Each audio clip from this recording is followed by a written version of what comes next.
And welcome to our community. Susie Thomas here with you this morning. We're speaking with Joseph Beeson, who is the superintendent of Lake Center Christian School. Good morning. Thank you. It's good to be here. Well, it's always good to hear of what's going on in our schools, and you have got a great view of that.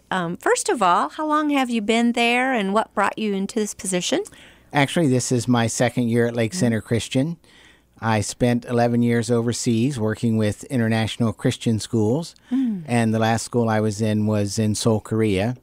And my wife and I started looking at opportunities back in the United States, and we found out that Lake Center was looking for a superintendent, did the application, came for an interview, and recognized what a great heritage is there, and that's where the Lord sort of placed us. And you knew you were home. I knew this was where I was supposed to be. Isn't that interesting? Let's peel that back a little bit more. So what differences do you find maybe in the educational system between Korea Christian schools and American Christian schools in general? Well, actually, the international schools I worked in had American curriculum. The draw was that students were coming that wanted to get into universities in the United States. And so we had open enrollment. So even as a Christian school, we'd have Hindus, Muslims, Buddhists, but their parents recognized how important an American education was, so they were willing to put up with that Bible study. And so it worked out really well. It was a great evangelistic tool. That is so interesting. And were there opportunities to speak with parents openly? Often people that follow other religions are not hesitant to talk about religion at all. They enjoy it. And did you have those kinds of opportunities? That is so true. It's interesting that it's sort of only in the United States that people think religion is sort of off limits. Yeah. And we had many open discussions. And interestingly, I can still remember a couple of real sort of success stories, to use a secular word, that God worked in lives. We had in Singapore, while I was there, a Japanese family who the daughter became a Christian when she was in 4th grade, then the mother, and then the brother, and then eventually the father. And so we basically took a field trip to a pastor's house that lived close enough and had a baptismal service. Wow. So all the 4th graders went to see their classmate and her family baptized. It was quite unique. Wow. Interesting to see something like that taking place, even though it's a Christian school. You kind of expect that. We don't want to ever take those things for granted. Yes. But here in the United States, that's kind of expected, kind of even more exciting when you're in that kind of a location and that whole scenario, isn't it? It is. It's an interesting perception over there. It's with the open enrollment, you have a real opportunity to share the gospel. And there are schools here in the States that have that same philosophy. Lake Center, we're focused mostly on discipleship, working with those Christian families, trying to help them disciple their children so that they can become more Christ-like. In everything. In everything. Let's talk about Lake Center a little bit. Tell us the history. It's got a very unique and very rich history. It does have a rich history. It actually started in 1947, coming up on our 70th year soon. Basically, 3 churches, Mennonite churches, decided to start a Christian school. This was, of course, after World War II, and many of them spoke German in the home. And so as their children went off to public school, there were certainly barriers there for those kids. And so these parents recognized, well, we want our kids to get something different. We want them to be accepted. We want their Christianity to be accepted. And so they started a school. And it was interesting that those 3 churches were able to cooperate and do that. They had some Amish parents join them and some Amish congregations. And so the school began to flourish. As it grew, the Amish then broke off and started some of their own one-room schoolhouses. And some of the other more conservative Mennonites broke off and started their school. And Lake Center became more of a traditional, what you see as a Christian school. We have over 100 churches represented in our student body, so it really does give that flavor of a non-denominational school with those Mennonite roots, that pacifism that's so important to them, and that peace-loving that's so important, those still permeate our classrooms. But how different that Lake Center of yesterday to Lake Center of today. You really just see, as you're describing it, really looking like the kingdom of God, lots of different denominations, but also more grade levels, because when it began, it was just the early grades, correct? Exactly. It started as an elementary and then went up through 8th grade. It was 8th grade for most of its history. There was actually one year in the 80s that an 8th grade class insisted they needed a high school, so they did a bike-a-thon and raised enough money for one more year of 9th grade, and then that stopped. But about 12 years ago now, they committed to going through high school.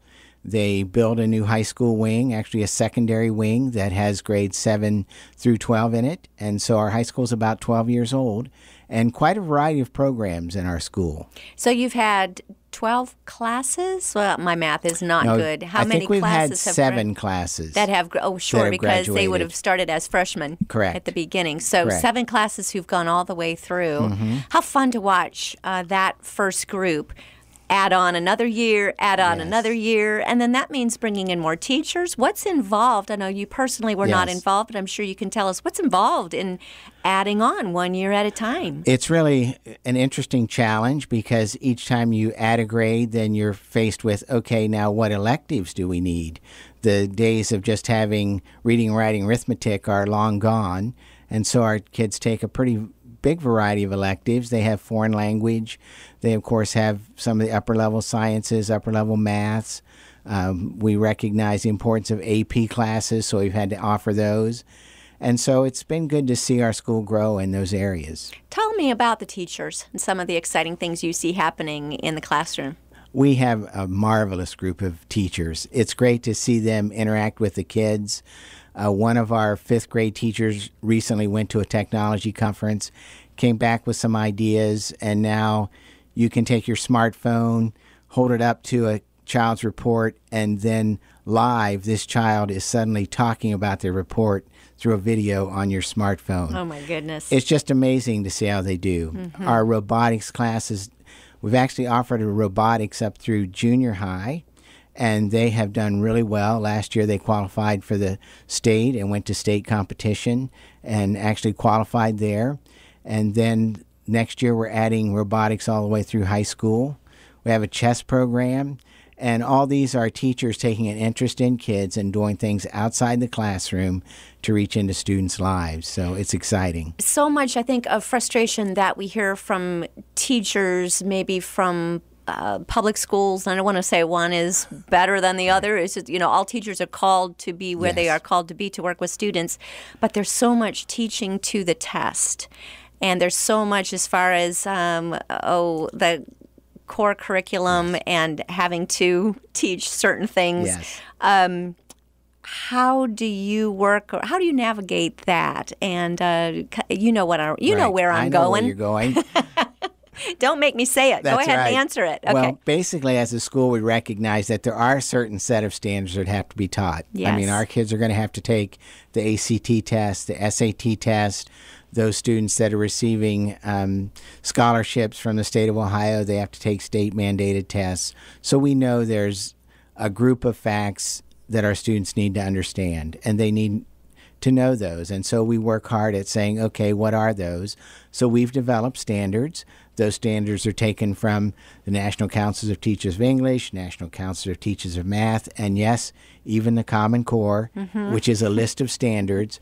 And so we've identified what standards we think, what standards we know we need to teach, and then those are reflected in our classrooms. And so teachers know how to do that. They're well educated, knowing here's what my objective is, I want to accomplish it. So that's what we do. And our joy is we're able to recognize, no, we know what's important and what's not important. We know what's truth and what's not truth. And so we work hard at making sure students can tell the difference.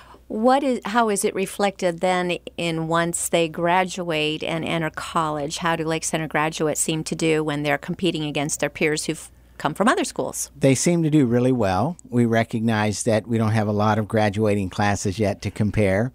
But last year, our graduating class self-reported that they had $1.8 million in scholarships offered to them. Wow. And that was a class of 39 kids. Wow. And so they do well, and they work hard, and that working hard is an ethic that we really instill in our kids, and they recognize how important it is. Let's talk about that 39 kids as a class size, and yet you're able to offer things like a very rich music program, Yes. a theater program. You do great in sports. How in the world, with 39 seniors, are you able to pull this off? Well, our kids get a variety of things, which is one of the joys of being in a small school. We have kids going out for athletics that maybe in a Division I school wouldn't even get to play in athletics, but yet they get to play on a team that actually did quite well in the Portage Trail Conference we were in this year. Our soccer team actually won that conference. And so we recognize that kids can do different things, and because we're small enough, they cooperate.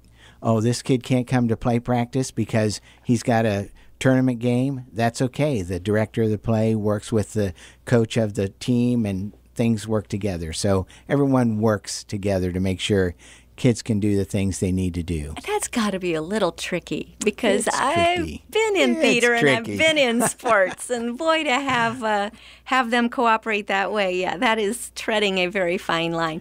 Talk about how impressed you are with the theater department and music department, some of the programs that might be coming up that we can see. It's interesting to see that, we just finished doing the musical Oklahoma. Oh, so good. It was so good, and the kids did a fantastic job.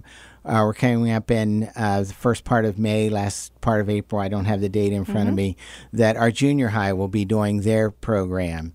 And so it's just great to see the kids working hard and already starting. But yeah, it's even with the limited facilities we have. And my vision, of course, is we're in the middle now of expanding our cafeteria. We've raised enough to put up the shell and be able to get in it hopefully by next fall. And then we need about another $500,000 to actually complete it, get all the furnishings inside. But my vision is then next, a fine arts department that has a beautiful fine arts performing center that they can go to. I'd love to see a stadium. I've just got a vision for lots of different things for Lake Center. You're jumping ahead of me, because that was going to be something I wanted to talk about. What do you see for the future? In a couple of minutes here, before we have to go to break, you've got a very cool auction and a great way to do fundraising. Yes. When is that? Did we miss it? No. Good. When's that coming up? It's coming up May 6th and 7th. It's the 30th year for our auction, so we're going back to the traditional 2 nights. On Friday night, you'll be able to come buy things from a table, baskets, smaller auction items. You'll be able to bid on those, as well as get a preview of the larger auction items that'll be coming up on Saturday night. And we already have some really awesome things. We have a Michael Jordan, a jersey signed by Michael Jordan. We've got someone that's helping us, going to donate part of an in-ground pool. And so we've got a storage barn, we've got a gazebo, we've got a lot of things that have been donated so that we can have a successful auction. It's really important. Each year, it's just a community building thing. We always have a lot of fun with it. I would stack it up to some of the best auctions in the community. It really is amazing. And if folks have not attended, you really need to. May 6th and 7th. Yes. What I especially love is the way they wind up the silent auction by turning each table into a mini live auction. Yes. So that yes. was brilliant, whoever came up with that, because that is going to hike up those prices even further and just benefit the kids. Yes. We are speaking to Joe Beeson. He is the superintendent of Lake Center Christian School, and very interesting story about one of your students that we're going to be talking to his mom on the other side of the break. Don't go away. You're listening to Our Community.